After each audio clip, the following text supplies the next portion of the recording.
Kedarnath trip, बर्फ से ढका मंदिर, बर्फ से ढकी यादें। ये एक ऐसी जगह है जहां हर कदम पर आपको प्रकृति की अद्भुत सुंदरता का अनुभव होगा। दोस्तों, क्या आप एक ऐसे एडवेंचर के लिए तैयार हैं जो आपके दिल को छू लेगा? एक ऐसा एडवेंचर जो आपको रोमांच और शांति दोनों का अनुभव कराएगा। एक ऐसी जर्नी जो आपको यादों से भर देगी, जहां हर मोड़ पर आपको एक नया दृश्य देखने को मिलेगा और हर दृश्य आपको मंत्रमुग्ध कर देगा। एक ऐसी यात्रा जो आपको नेचर की गोद में ले जाएगी, जहां आप बर्फ से ढके पहाड़ों के बीच चलेंगे और हर सांस में ताजगी महसूस करेंगे। तो फिर केदारनाथ ट्रिप प्लान करो। ये एक ऐसा अनुभव है जिसे आप कभी नहीं भूल पाएंगे। अपने दोस्तों और परिवार के साथ इस यात्रा को और भी खास बनाएं। बर्फ से ढका मंदिर, शानदार नजारे और हरी भरी पहाड़ियां आपका इंतजार कर रही हैं। यहाँ की शांति और सुंदरता आपको एक अलग ही दुनिया में ले जाएगी। और हाँ, ढेर सारी सेल्फीज के लिए तैयार रहना, क्योंकि यहाँ हर कोना एक परफेक्ट फोटो ओवन है। अपने कैमरे तैयार रखें और इन पलों को कैद करें। ये सिर्फ एक ट्रिप नहीं है दोस्तों, ये एक तीर्थ यात्रा है। ये एक ऐसा सफर है जो आपको आध्यात्मिकता और आस्था के करीब ले जाएगा। ये भगवान शिव के सबसे पवित्र मंदिरों में से एक की यात्रा है। यहाँ की दिव्यता और पवित्रता आपको एक अलग ही अनुभव देगी। यह खुद को चुनौती देने और नेचर से जुड़ने की यात्रा है। यहाँ की कठिनाइयों को पार करते हुए आप खुद को और भी मजबूत पाएंगे। तो आइए, इस अविश्वसनीय एडवेंचर के लिए कमर कस लें। यह एक ऐसा सफर है जो आपको जीवन भर याद रहेगा। तैयार हो जाइए, क्योंकि केदारनाथ की यह यात्रा आपके जीवन की सबसे यादगार यात्राओं में से एक होगी।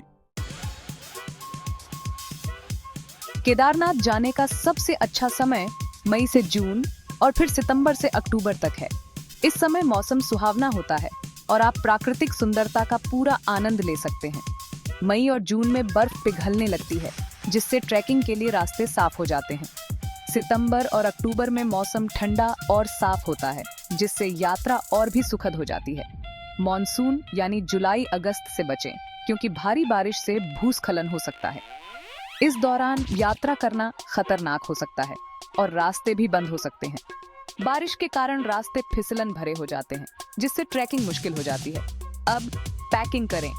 आपको गर्म कपड़े, आरामदायक जूते, एक रेनकोट, एक टॉर्च, सनस्क्रीन और एक फर्स्ट एड किट की आवश्यकता होगी। गर्म कपड़े आपको ठंड से बचाएंगे और आरामदायक जूते लंबी पैदल यात्रा के दौरान आपके पैरों को सुरक्षित रखेंगे। एक रेनकोट बारिश से बचने के लिए जरूरी है और टॉर्च रात के समय काम आएगी। सनस्क्रीन आपको धूप से बचाएगा और फर्स्ट एड किट किसी भी आपात स्थिति के लिए तैयार रहने में मदद करेगी। ओह, और अपना कैमरा और पावर बैंक चार्ज करना न भूलें, आपको उनकी जरूरत होगी। केदारनाथ की खूबसूरत वादियों को कैद करने के लिए एक अच्छा कैमरा बहुत जरूरी है और पावर बैंक आपके इलेक्ट्रॉनिक डिवाइसेस को चार्ज रखने में मदद करेगा, ताकि आप अपनी यात्रा के हर पल को संजो सकें। याद रखें, आप पहाड़ों पर जा रहे हैं, इसलिए मौसम अप्रत्याशित हो सकता है। कभी भी मौसम बदल सकता है, इसलिए हमेशा तैयार रहें। अचानक बारिश, ठंडी हवाएं या धूप का सामना करना पड़ सकता है, इसलिए अपने साथ हमेशा एक्स्ट्रा लेयर्स और रेनकोट रखें। लेयर्स में कपड़े पहने और अपने बैग को हल्का रखें। लेयर्स में कपड़े पहनने से आप मौसम के अनुसार अपने कपड़े एडजस्ट कर सकते हैं। हल्का बैग आपको ट्रैकिंग के दौरान आसानी से चलने में मदद करेगा। अपने बैग में सिर्फ जरूरी सामान ही रखें, ताकि आपको अनावश्यक वजन न उठाना पड़े। और हाँ, कुछ एनर्जी बार्स और ड्राई फ्रूट्स पैक करें, वे लंबी चढ़ाई के दौरान काम आएंगे। ये स्नैक्स आपको इंस्टेंट एनर्जी देंगे और आपकी भूख को शांत करेंगे। ट्रैकिंग के दौरान आपको ज्यादा एनर्जी की जरूरत होती है, इसलिए हल्के और पौष्टिक स्नैक्स साथ रखना बहुत जरूरी है। ये आपको थकान से बचाएंगे और आपकी यात्रा को और भी आनंदमय बनाएंगे। दिल्ली से केदारनाथ की रोड ट्रिप अपने आप में एक एक्सपीरियंस है। यह यात्रा आपको भारत के विभिन्न रंगों और संस्कृतियों से रूबरू कराती है। आप दिल्ली से हरिद्वार के लिए बस या कार किराए पर ले सकते हैं। बस यात्रा आरामदायक और किफायती होती है, जबकि कार किराए पर लेने से आपको अपनी सुविधा के अनुसार यात्रा करने की स्वतंत्रता मिलती है। हरिद्वार से आप ऋषिकेश जा सकते हैं, जो गंगा नदी के किनारे एक सुंदर शहर है। ऋषिकेश में आप योग और ध्यान के केंद्रों का दौरा कर सकते हैं और गंगा आरती का आनंद ले सकते हैं। ऋषिकेश से आप गौरीकुंड के लिए टैक्सी किराए पर ले सकते हैं, जो केदारनाथ के लिए बेस कैंप है। यह यात्रा आपको पहाड़ी रास्तों और प्राकृतिक सुंदरता के बीच से ले जाती है। सड़क यात्रा शानदार है, जिसमें हरे भरे नजारे और मनमोहक दृश्य हैं।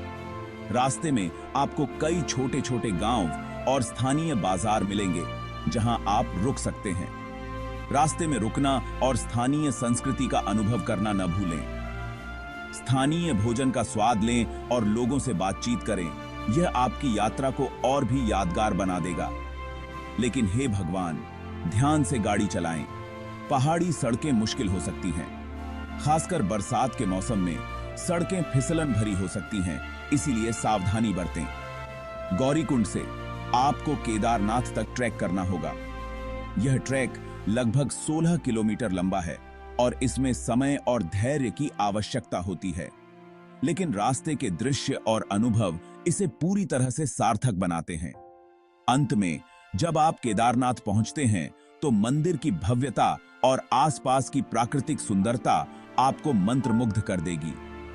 यह यात्रा न केवल एक धार्मिक अनुभव है, बल्कि एक आत्मिक यात्रा भी है। गौरीकुंड एक छोटा सा शहर है जो केदारनाथ मंदिर के लिए बेस कैंप है। यहाँ आपको अपनी चढ़ाई के लिए अपने परमिट्स प्राप्त करने होंगे। यहाँ कई गेस्ट हाउसेस और धर्मशालाएं हैं जहाँ आप रात बिता सकते हैं। गर्म पानी के झरनों में डुबकी लगाना न भूलें। ऐसा माना जाता है कि उनमें औषधीय गुण होते हैं। गौरीकुंड में माहौल जीवंत है, जिसमें तीर्थयात्री और पर्यटक हर तरफ है। अपनी चढ़ाई शुरू करने से पहले यहाँ कुछ समय बिताएं, माहौल को महसूस करें और अपने आप को आने वाले एडवेंचर के लिए तैयार करें। सेक्शन 5, गौरीकुंड से केदारनाथ, चढ़ाई शुरू। गौरीकुंड से केदारनाथ तक की चढ़ाई चैलेंजिंग है, लेकिन फायदेमंद है। यह लगभग 16 किलोमीटर की चढ़ाई है और इसमें 6 से 7 घंटे लगते हैं। रास्ते में सांस लेने के लिए रुकें और लुभावने दृश्यों का आनंद लें। आप घोड़ों या पालकी की सवारी भी कर सकते हैं, लेकिन यकीन मानिए, पैदल चलना एक्सपीरियंस का एक अलग ही मजा है। चढ़ाई कठिन हो सकती है, लेकिन जिस पल आप केदारनाथ मंदिर को देखेंगे, सब कुछ भूल जाएंगे। वह भावना, वह एनर्जी अवर्णनीय है। कम आती है। Section 6, high altitude hacks. AMS को कैसे हराएं? ऊंचाई की बीमारी AMS केदारनाथ की यात्रा के दौरान एक असली खतरा है। धीरे धीरे चढ़ें, पानी पीते रहें और आराम करें। यदि आप चक्कर आना, सिर दर्द या जी मिचलाना महसूस करते हैं तो तुरंत डॉक्टर को दिखाएं। अपने शरीर का ध्यान रखें और अपनी सीमाओं से ज्यादा आगे न बढ़ें। ऊंचाई पर जाने से पहले अपने डॉक्टर से सलाह लें और अगर जरूरत हो तो दवा साथ रखें। सेक्शन 7, केदारनाथ में कहाँ रुके? आश्रम से होटल तक। केदारनाथ में कई आश्रम, गेस्ट हाउसेज और होटल्स हैं जो बेसिक से लेकर आरामदायक रहने की सुविधा प्रदान करते हैं।